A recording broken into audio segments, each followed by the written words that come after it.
est en 2010, et plus précisément le 17 juin. Et ce jour-là, le monde va assister à une découverte qui va totalement changer la vision que les gens se faisaient des virus et du hacking. À ce moment-là, le personnel du complexe scientifique iranien Natanz commence à remarquer de plus en plus de bugs et de problèmes, tous liés à l'informatique de leur site. Ils vont donc appeler différents techniciens et experts pour essayer d'analyser l'ensemble du matériel touché. Et pour que vous compreniez bien l'enjeu de ce genre d'opération, on parle d'un complexe de recherche top secret situé en plein milieu des montagnes iraniennes, dont le seul but est la production d'uranium hautement radioactif. Autrement dit, le gouvernement ne peut pas se permettre d'appeler n'importe qui au risque de laisser fuiter certaines informations sur les méthodes de fabrication des produits nucléaires du centre. Mais le gouvernement ne peut encore moins se permettre d'avoir un virus ou d'ailleurs quelconque problème dans une installation aussi importante. Le gouvernement iranien va donc appeler plusieurs experts. Et le 17 juin, l'un d'eux, nommé Sergei Oulassen, va découvrir que l'ensemble du complexe avait été attaqué par un virus informatique qui s'était déjà répandu à travers l'ensemble des PC du site et avait déjà causé de gros dégâts et un ralentissement de 2 ans du programme nucléaire iranien. Et cette découverte, elle va en fait avoir l'effet d'une bombe au Moyen-Orient et menace carrément d'embraser toute la région et même provoquer une guerre. Mais avant de continuer, on va un peu revenir en arrière et voir réellement d'où vient ce virus, dans quel but il a été créé et surtout par qui.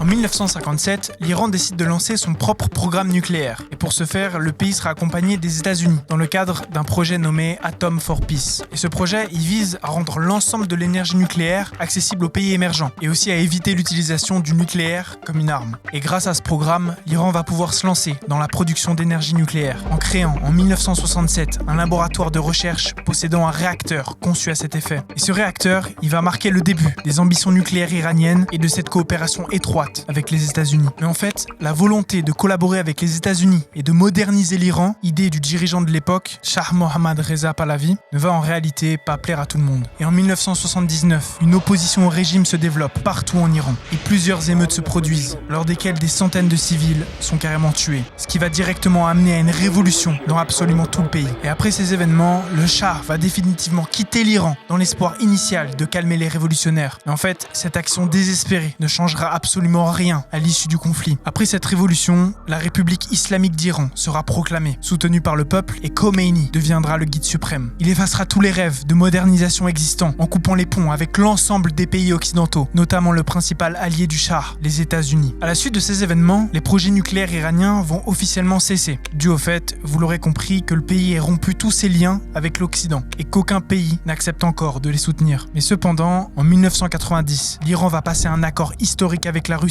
La Russie, qui voulant étendre son influence au Moyen-Orient, va décider d'aider l'Iran à terminer ces fameux réacteurs nucléaires que les Occidentaux avaient abandonnés juste après la révolution islamique. Et la Russie, elle va avoir plusieurs intérêts à faire ce move, notamment économique, mais aussi stratégique. Parce qu'en plus de s'implanter directement dans la région, ils vont montrer à l'Occident leur capacité à construire des installations nucléaires et leur puissance technologique. La Russie va également obtenir le monopole sur l'ensemble des déchets nucléaires produits en Iran, dont l'utilité principale est la fabrication de bombes atomiques. Mais en faisant ça, la Russie gagne donc une ressource précieuse pour elle-même, tout en privant l'Iran de la possibilité d'avoir une telle arme et de devenir totalement indépendant de la Russie. Du coup, pour la Russie, l'Iran, faut se dire que c'est une porte d'entrée pour étendre sa domination dans les pays du Moyen-Orient et pouvoir ainsi créer une contre-puissance aux pays alliés des États-Unis. Et en plus, malgré l'établissement de nouvelles centrales nucléaires, l'Iran va quand même devoir se doter de combustible pour les faire fonctionner. Mais malheureusement, l'approvisionnement en uranium pour l'Iran va s'avérer extrêmement compliqué, notamment en raison des restrictions occidentales.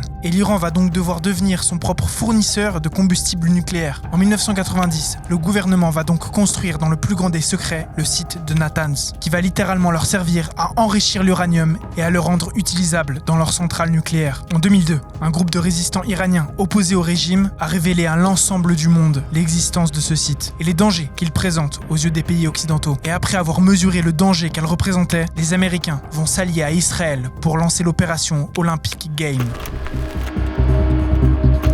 Au moment de la découverte de Natanz, les États-Unis et ses alliés se rendent compte qu'un pays ennemi est sur le point de devenir totalement indépendant sur une ressource hautement stratégique, notamment dans le domaine de l'armement, en permettant la fabrication de bombes qui sont produites à partir d'uranium directement à Natanz, qui n'est donc plus sous la surveillance des États-Unis. Les Américains vont donc, suite à cette découverte, tout faire pour limiter la production d'éléments nucléaires par les Iraniens et donc ralentir leur acquisition de la bombe atomique. Pour arriver à leur fin, le président Bush va lancer une immense opération lors de laquelle la NSA, un groupe de renseignement constitué d'experts en informatique, va s'associer à l'unité 8200, qui est globalement une unité militaire israélienne constituée des meilleurs hackers du pays. Et ces deux unités vont collaborer pendant une durée de plusieurs années pour créer le virus Stuxnet, capable littéralement de faire perdre des années à l'industrie nucléaire iranienne. Enfin ça, c'est dans la théorie. Après des années de développement, le virus est enfin prêt à être déployé. Et le président de l'époque, Barack Obama, ordonnera son introduction dans le système iranien. Et pour réussir le hacking, il faut réaliser l'exploit de brancher la clé USB contenant le virus directement sur le site de Natanz, qui est lui coupé d'internet. Et une fois cette étape réussie, le virus pourra commencer à se répandre dans le complexe et s'attaquer aux différentes installations qui y sont présentes, notamment les centrifugeuses qui permettent la création de combustible nucléaire et surtout le fameux uranium, qui pourrait aussi servir aux Iraniens à créer leur propre bombe atomique. Le virus qui a été implémenté dans le complexe de Natanz n'est pas un virus ordinaire et il se différencie d'un simple virus par quelques caractéristiques. Déjà, Stuxnet n'est pas vraiment un virus à proprement parler, mais plutôt un ver informatique. Ça signifie en fait qu'il est capable de se répliquer tout seul et de se répandre à travers différents ordinateurs jusqu'à infecter l'ensemble du réseau dans lequel il a été implanté. Et c'est exactement ce qui s'est passé à l'intérieur du complexe de Natanz. Un autre élément important qui caractérise Stuxnet, c'est les différentes failles qu'il va utiliser pour se répandre. Après avoir découvert le virus, des scientifiques ont remarqué qu'il avait pu se multiplier en utilisant de nombreuses failles dites Zero Day. Ces failles consistent en l'exploitation d'une brèche qui serait totalement inconnue des développeurs. Et généralement, ces failles sont extrêmement rares, car par définition, elles sont peu nombreuses, difficiles à trouver et sont patchées très rapidement par une mise à jour, une fois leur existence découverte. Mais Stuxnet ne va pas se contenter d'utiliser qu'une faille, mais bien 4, rendant la propagation du virus extrêmement rapide et impossible à enrayer si on ne l'a pas encore détecté.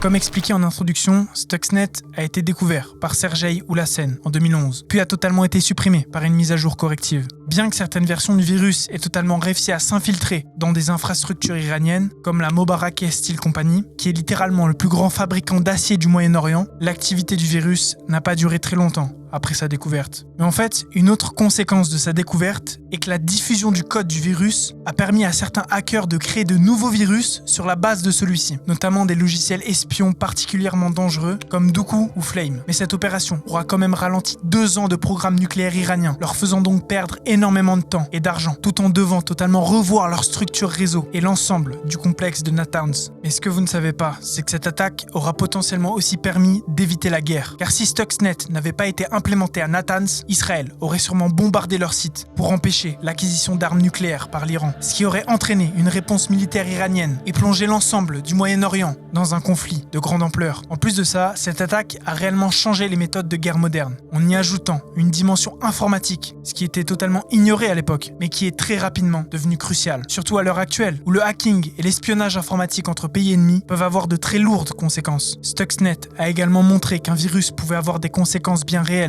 et carrément endommager des infrastructures physiques, alors qu'à ce moment-là, la plupart des gens pensaient que les conséquences d'un virus informatique se limitaient à la suppression de quelques fichiers ou à la limite à la destruction d'un seul ordinateur. Et pour conclure, Stuxnet a peut-être évité une guerre, mais a créé plusieurs innovations technologiques qui permettront bien, un jour ou l'autre, de commencer d'autres conflits.